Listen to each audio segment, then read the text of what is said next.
থেকে শুরু করে শতরূপদা থেকে শুরু করে বিমান বসু পর্যন্ত খুব ছিচি করছে। শাহজাহান শেখকে কে তৈরি করেছিল ভাই? বললি দোষ, হ্যাঁ, নওশাদ মনোবাদী, হ্যাঁ, কে তৈরি করেছিল?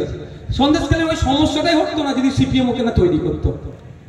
মমতা ব্যানার্জি শুধু এসে একটা ভালো কাপড় পরিয়ে দিয়েছে, কাপড়টার নাম কি? নেতা। আর কিছু নয়। গুন্ডা, মস্তান, তোলাবাজ, লাঠিয়াল বাহিনী সব ছিল। মমতা ব্যানার্জি এসে ওকে শুধু একটু ভালো চকচকে কাপড় পরিয়ে দিয়েছে, কাপড়টার নাম হচ্ছে নেতা। এই আগে পর্যন্ত বামপন্থী বন্ধুরা ওকে লাঠিয়াল হিসেবে ব্যবহার করতো। এখন সরকার পরিবর্তন হয়েছে, ও একটু চালাক লোক, এখন নেতা হয়ে গেছে। ঠিক শওকত মোল্লা কাদের তৈরি ভাই?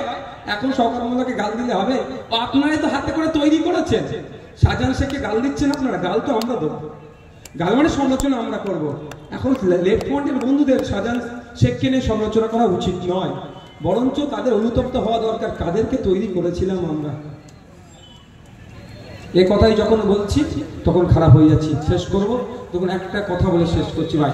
সমস্যাটা কোথায় জানেন?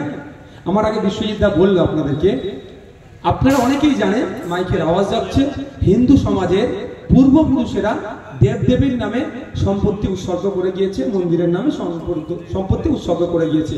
সেটাকে আমরা দেবত্ব সম্পত্তি বলি, যেটা হস্তান্তরযোগ্য নয়।